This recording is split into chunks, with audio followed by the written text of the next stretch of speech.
안녕하세요. 돌아온 빅뉴스 시간입니다. 이항영 위원님과 함께합니다. 안녕하세요. 네, 안녕하세요.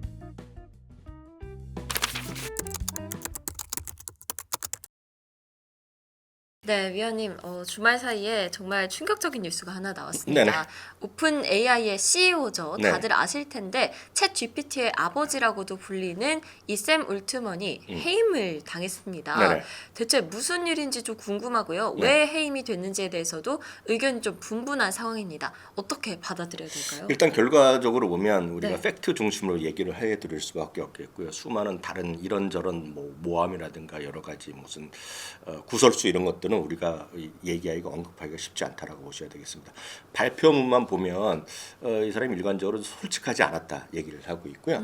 또 하나는 커뮤니케이션에 어려움이 있었다라는 정도 얘기하면서 자기네 이사를 열어서 샘 울트만을 해고했다라는 것이 팩트가 전부 다겠고요. 네. 또 핵심적인 것은 샘 울트만이 트위터에서 날린 게 있어요. 그동안 여기에 하면서 자기 열심히 했고 행복했다 얘기하면서 자기가 이번에 잘렸는데 쉽게 얘기해서 조만간 멀지 않은 미래에 자기가 이거에 관해서 자기 입장을 정리해서 얘기할 기회가 있을 거다. 라는 얘기까지 또 팩트가 되겠고요. 또 많은 분들이 걱정하는 것이 이거의 투자자 있잖아요. 주요 네. 투자자가 뒤에 마이크로소프트 등 몇 개 회사가 있는데요. 그래서 마이크로소프트랑 엔비디아가 날 주가가 그러면 약간 조금씩 밀린 것도 사실이 되겠는데요. 그럼 마이크로소프트가 이거에 대해서 어떻게 생각하냐는 것인데요. 네. 이거에 대해서는 사티아 나델라 그 CEO가 얘기한 바가 있습니다. 이것도 정식 마이크로소프트에서 입장문이 나왔는데요. 자기는 전혀 몰랐다.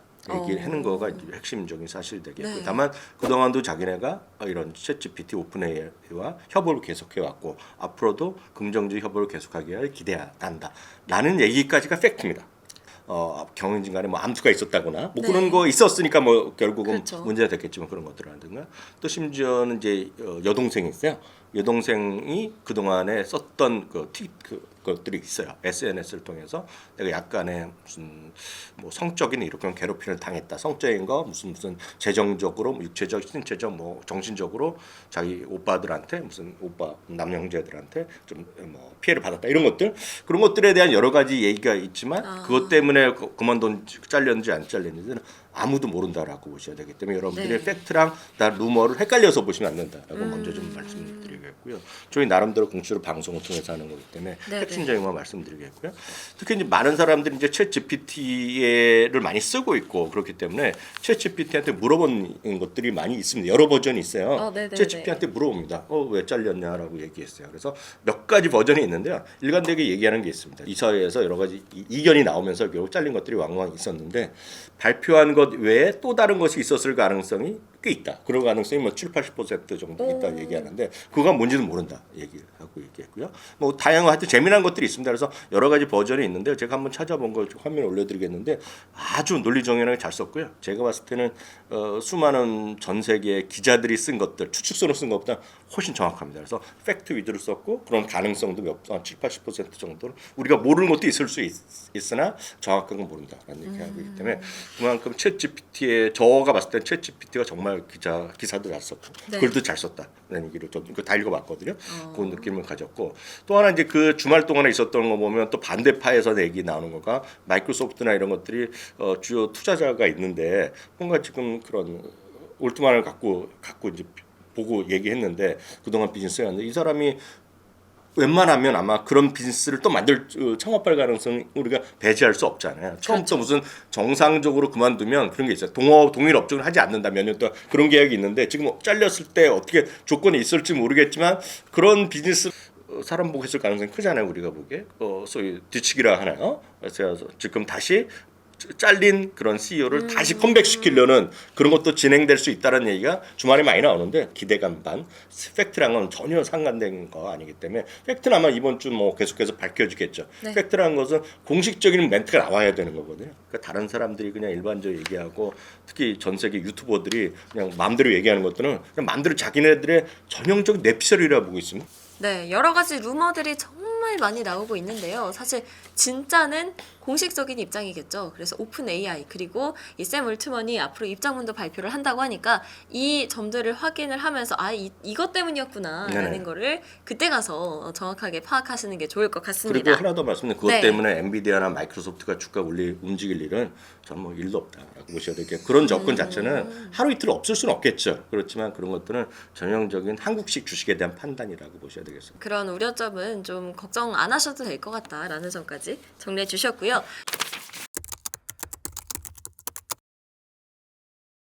두 번째로 엔비디아 다뤄보겠습니다. 주인공은 마지막에 등장한다고 하잖아요. 실적 시즌 거의 다 끝나가는 와중에 네. 이제 엔비디아가 실적을 발표할 예정입니다. 이제 수요일 새벽에 확인이 가능할 텐데요.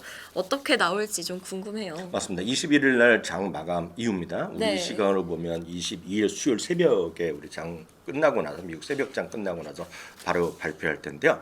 그 약간의 특징이 있습니다. 최근 이번에 3분기인데요. 최근 1분기, 2분기 실적 시즌의 발표 시점과 지금과는 상당한 차이가 있습니다. 왜냐하면 1분기, 2분기 실적 발표하기 전에 한 2주일 전부터 이번에 엄청나게 좋은 가이던스 나올 것이고 물론 그 전에가 이제 바로 챗GPT가 많이 활성화됐을 때인데요. 그렇죠. 그런 얘기 나오면서 세상을 뒤바꿀 거다음에 하면서 어떤 가이던스가 엄청난 큰 가이던스가 나올 거란 얘기하면서 목표 주가 한 2주일 동안 그 직전 2주일 동안 꽤 많이 올라왔던 것이 1분기와 2분기 사례인데요. 네. 지금 현재 3분기는 그런 건 없다라고 보셔야 되겠습니다. 조용했던 것 같아요. 오히려 최근엔 한 달 정도만 보면 네. 한 두 가지 정도가 몇 가지 이슈가 있었죠. 가장 큰 거 역시 중국과의 거래를 자꾸 막겠다 이런 것들에 대한 것들이 있었죠. 그렇고 젠슨왕은 이게 큰 영향이 없을 거라 얘기했지만 주시장에서 약간 슬로우한 모습. 그러면서 오히려 목표 주가가 내린 것도 최근에 몇 군데 있었다고 좀 이해하셔야 되기 때문에 네네. 최근에 1분기, 2분기는 완전히 다르다라고 보셔야 됐습니다. 다만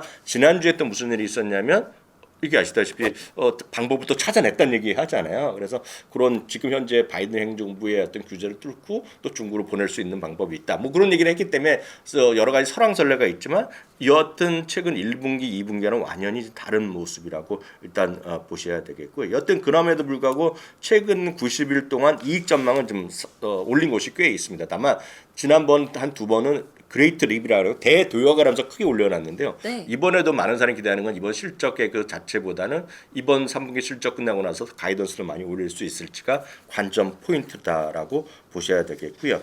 말씀드렸다시피 세 군데 정도가 목표 주가를 내리기도 했었는데 말씀드렸다시피 최근에 또 하나 이슈가 마이크로소프트가 뭐 AI 칩을 또 직접 개발한다라는 거. 네. 다만 그날도 보시면 늘 보면 어느 회사가 어느 하나의 독립적인 어떤 파트너십을 갈 수는 없잖아요. 그리고 그날도 자체 보면 젠수랑도 등장해서 같이 컨퍼런스에 나왔잖아요. 그 정도로 이들의 마이크로소프트와 엔비디아의 협업 관계도 여전히 굳건하다라고 보셔야 되겠습니다. 또 말씀드렸다시피 중국 수출에 대한 이슈에 대해서 이번엔 어떻게 대응할지. 왜냐하면 그 시점이 나오면 첫 번째 공식적인 실적 발표일이 되겠고 컨퍼런스콜에서 그런 질문이 당연히 나올 거기 때문에 네. 그에 대해서 어떻게 대응하는지가 좀 중요한 포인트가 될 것 같고요. 물론 전체적인 주가에도 영향을 미칠 수밖에 없겠지만 지금은 엔비디아가 상당히 쉬었다가 지금 손만 뻗으면 다시 사상 최고 근처에 다시 와 있단 말이죠. 그 부분을 한번 보셔야 되겠고요.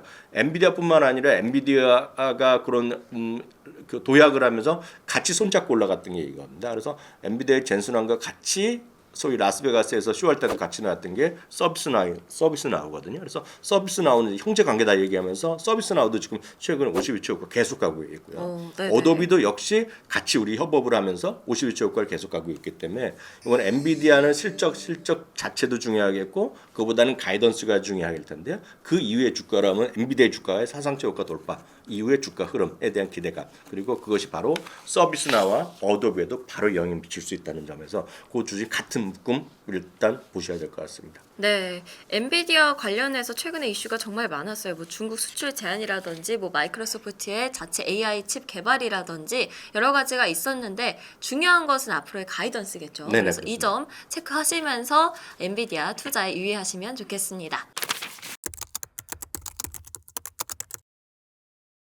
세 번째 이슈로 넘어가 보겠습니다. 오랜만에 이야기를 나누는 것 같아요. 돈나무 언니라고 불리는 캐시우드의 아크 인베스트먼트. 아크가 다시 부활을 할 것인가 말 것인가에 대한 이야기가 나오고 있어요. 최근에 좀 언급이 덜 된 느낌도 있거든요. 네, 특히 한국 시장에서는 일단 그 아크를 운영하고 있고 창업하고 있고 계속 끌고 가고 있는 대표 펀드를 운영하고 있는 캐시우드에 대해서 호감이 엄청나게 엇갈리고 있죠. 한번 기억해 보시면 보통 분들은 소위 캐시우드란 말은 들어본 적도 없어요. 언제까지? 2020년 정도 가을 정도까지는 들어본 적도 없습니다. 네. 2020년 전에 그걸 알았던 분이 몇 명이 되냐 그러면 제가 장담하는데 이 저희 방송 보시는 분 중에 아셨던 분은 5%도 안 됩니다. 물론 저 같은 사람은 일을 해왔기 때문에 2016년, 17년부터 계속 얘기했고 네네. 그 전에는 KC우드가 진짜 그 하늘 같은 존재였어요. 그래서 너무 대단했고 2020년 가을까지도 엄청나게 떴죠. 그래서 그러니까 캐시를 현금이라고 불릴 정도의 그쵸. 뭐 대단한 인기를 끌고 있고 해외에서도 마찬가지입니다. 특히 이 회사가 그 좀 더 관전 포인트였던 것은 액티브 이티브의 성격이는 꼭 그렇게 안 해도 되는데 매일매일 자기네 사고 판 걸 보고 알려줬기 때문에 이걸 그대로 어떤 걸 사거나 파냐를 그대로 보여주는 앱도 개발돼 있고 상당히 많이 인기를 끌었던 건 사실이고 주가도 네. 엄청나게 올라갔었는데 2020년에 주가 올라가고 2021년까지 올라가다가 그 이후에 2020년 가을부터 주가 훅 떨어지기 시작하면서 캐시우드의 아크에 관련된 ETF가 전부 주가 이제 박살나기 시작하죠. 네. 예. 그러면서 이제는 제가 수많은 소위 커뮤니티에서 많은 사람들이 보면 제가 여태까지 잊혀지지 않는 그런 멘트 중에 하나가 내 평생 캐시우드를 알게 된 게 인생의 최악이었다. 왜냐하면 그 당시에 다 ARKK를 네. 못 사갖고 난리쳤거든요. 이건 네. 한국뿐만 아니라 전 세계의 개인 투자, 특히 초보 투자가 많이 샀는데 그 다음에 주가가 떨어지다 보니까 내 인생은 망했다는 거가 되겠고 요즘 보면 제가 요즘 보면 또 재밌는 거가 K 반꿀입니다. K수령 반대라면 돈 번다라 갖고 K 반꿀 이런 말까지 있을 정도로 엄청나게 욕을 먹고 있는 대상이죠. 네, 일단 주가도, 영향력은 상당하네요. 네, 주가는 많이 떨어졌는데 근데 네, 네. 제가 2017년, 18년, 19년 그때부터 2020년도 저희 방송에 소개할 때마다 항상 유의했던 거가 이 회사는 정말 앞으로의 그런 모든 사업 분야 그런 자기네가 꿈을 꾸는 분야에서 파괴적 혁신을 하고 있는 대단한 기업들에 대한 투자를 하는 거가 되겠고요. 단기적인 흐름이 아니라 장기적으로 뭐 5년 동안에 50% 100%를 수익을 내겠다는 관점에서 투자하는 거예요. 네. 그리고 가장 큰 차이는 이 가장 중요한 것은 이 ARK 모든 주식에서 거의 한 80% 정도, 적게는 60%, 많게는 ETF별로 80% 가치가 적자 회사라는 겁니다. 적자 회사. 이분은 정확히 이해하셔야 돼요. 그러니까 적자 회사이기 때문에 앞으로 꿈을 꾸는 네. 상당히 앞으로 좋아질 것 같은 기업에 투자하면 늘 말씀드리지만 주식에서 가장 크게 도는 것은 흑자 전환만은 재료 없다는 거거든요. 그러니까 흑자 전환을 앞으로 4, 5년 동안에 기대되는 그런 것들에 가는 거예요. 그래서 기존의 어떤 펀드랑 똑같이 보시면 안 되겠고요. 그렇죠. 모든 주식은 여러분들이 아셔야 되겠지만 모두 주식은 벤치마크라는 게 있습니다. 그래서 모든 ETF는 벤치마크 지수라는 게 있어요. 나는 이걸 빗대서 얘기하겠다. 그래서 대부분 S&P 500이다, 나스닥 100이다, 아니면 섹터 지수를 얘기하는데 캐시우드의 그런 ARK는 항상 써 있습니다. We do not have any benchmark to beat이에요. 그러니까 우리는 이기고자 하는 벤치마크가 없다는 게 이 회사의 특징입니다. 이 펀드 그렇게 써 있어요. 그렇기 때문에 이 주식을 이 ARK 하면서 나는 지수가 올라갔는데 내 ETF는 망했다 이런 얘기 자체는 접근이 틀린 겁니다. 그렇게 네네. 접근하시면 안 되는 거예요. 그래서 이건 진짜 세상을 바꿀 파괴적 혁신의 꿈을 꾸는 건데 문제는 이게 최근에 2년 동안 주가가 더 박살났던 가장 큰 이유는 앞서 말씀드렸다시피 적자 회사가 대부분이에요. 적자 회사가 대부분이라는 것은 시작한 지 상대적으로 얼마 안 됐고 금리가 올라갈 때마다 상당히 피해를 볼 수밖에 없는 거거든요. 딱 그런 관점에서 이 회사에 하는 모든 ETF가 좋지 않았다고 보셔야 되겠고요. 그럼 이제 본격적으로 금리가 내려간다고 만약 생각하시는 분이 있다 그러고 그리고 AI에 따른 수많은 어떤 앞으로의 생산 향상이 나오면 이게 상당히 좋아질 수 있다는 거죠. 그런 관점에서 기대라는 사람이 있다 없다? 기대라는 사람이 있다는 것을 염두에 두셔야 되겠고요. 네. 예전에는 다들 많이 아시겠지만 이제는 다 잊어버리셨는데 이 ARKK라는 건 대표 ETF인데요. 여기서 꿈꾸는 그런 기본 마인드가 있습니다. 뭐냐면 한 4가지 정도의 테마에 집중되어 있습니다. 첫 번째가 DNA 관련된 겁니다. DNA 그리고 유전자 혁명 이런 네. 것들이 첫 번째입니다. 그래서 당연히 헬스케어나 바이오 이런 쪽이 많이 들어가겠죠. 두 번째는 자동화, 로보틱스, 에너지 스토리지입니다. 그래서 여기에 테슬라도 들어갔던 거가 되겠고요. 세 번째는 인공지능 그리고 차세대 인터넷 이런 것들이 되겠고 네 번째가 핀테크에 관련된 겁니다. 그래서 이런 분야, 이런 사업 분야에서 앞으로 이런 세마틱에서 세상 크게 변할 수 있는 것들인데 대부분이 적자 회사. 물론 여기에 테슬라나 엔비디아 이런 것들은 적자 회사가 아니죠. 그렇지만 상당 부분 그런 것들이 있겠고요. 많은 분들이 테슬라를 계속 팔았다 얘기하는 또 하나가 있어요. 자기네 펀드에서 아무리 많아도 10% 이상 갖지 않겠다는 자기네 자체의 계산이 있기 때문에 테슬라 조금씩 파는 것은 그런 것도 있다라고 먼저 좀 이해하셔야 되겠고 말씀드렸다시피 장기 성장에 베팅하는 것이 바로 ARKK인데요. 최근에 보면 최근 실물부터 지금 보면 S&P 500이나 나스닥 대비 상당히 지금 주가가 선방하고 더 올라가고 있겠고요. 그림 하나 보시면 최근에 저점 같은 것들이나 연결해 보면 최근에 저항을 좀 뚫고 나가는 그림도 있기 때문에 그런 것들을 좀 유의하시면 좋을 것 같고요. 참고적으로 여기에 많이 들어가 있는 것은 코인베이스, 로쿠, 그리고 줌, 그리고 테슬라도 들어가 있고 뭐 로블록스 있는데 여기서 보면 말씀드렸던 테슬라 정도 제외하고는 대부분이 적자 회사다라는 거. 그래서 이분은 꼭 염두에 두시고 ARKK를 좋아하건 싫어하건 이런 것들 염두에 두시고 여러분들 베팅하시면 좋을 것 같고 저는 그래요.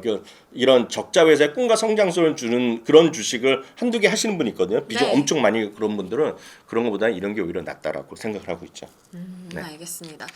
ARKK ETF라고 하면은 좀 성장성이 강하다. 뭐 이 정도로만 이해하고 그렇죠, 계시는 분들이 많은데 사실 뭐 장기 성장에 베팅하는 그런 ETF고 또 어떤 종목들이 있는지도 다시 한번 훑어볼 수 있는 그런 시간이었던 것 같습니다. 그렇다면 이 ARKK에 대안이 되는 ETF가 또 있다고요? 제가 이 부분 때문에 좀 말씀드렸는데요. 네. ARKK는 말씀드렸다시피 꿈과 성장을 노리는 건데 적자 회사가 대부분이라는 걸 좀 아셔야 되겠고요. 특정한 4개 분야에 집중돼 있고 딱 특별히 하나하나 종목에 좀 나눈 것들을 별도 ETF를 갖고 있어요. 여하튼 대표 ETF는 ARKK인데요. 거의 비슷한 어떤 향후의 꿈과 성장을 믿는 그런 ETF들이 자산운용사에서 꽤 하고 있는데요. 그 중에 대표적인 것 중에 하나가 블랙락에서 하는 테크비라는 ETF가 있습니다. 테크비. 근데 여기서 보면 블랙락 이런 시리즈들을 몇 개를 하고 있는데요. 중요한 것은 테크비의 TECB거든요. 네. 여기 테크란 건 테크놀로지의 기술 업종이 상당히 들어가 있고 거기서 평가가 가장 중요한 거가 B입니다. B. 여기서 B. 브레이크 스루입니다. 브레이크 스루가 뭔가 돌파하면서 완전히 새로운 혁신 이런 의미의 네. 브레이크 스루잖아요. 그래서 테크 B도 있고 다른 B도 있고 다른 B도 있는데 여기서 브레이크 스루 시리즈들이 있어요. 그 브레이크락에서 하는 거. 근데 ARK랑 비슷한 것 중에 하나가 바로 테크비라는 ETF가 있습니다. 여기 보면 앞서는 4개의 사업 분야, 4개의 테마틱이 있는데 여기도 거의 비슷한데요. 여기 보시면 로보틱스가 들어가고요. 네. AI 들어가고 클라우드나 데이터 테크가 들어가고 사이버 시큐리티 보안이 들어가고 제노믹스 말씀드린 유전자학 그리고 면역학 이런 것들이 다 들어가고 파이낸셜 테크놀로지 핀테크가 들어가잖아요. 네. 거의 대부분이 상당 부분이 ARK에서 꿈꾸는 그런 성장 분야랑 똑같아요. 근데 여기서부터 여러분 집중하셔야 됩니다. 가장 큰 차이가 있어요. 앞서 말씀드린 ARK랑 이 회사의 가장 큰 차이는 ARK는 앞서 말씀드렸다시피 향후 4, 5년 동안 적자에서 흑자라면서 앞으로 크게 벌 회사인데요. 네. 이거는 흑자 회사입니다.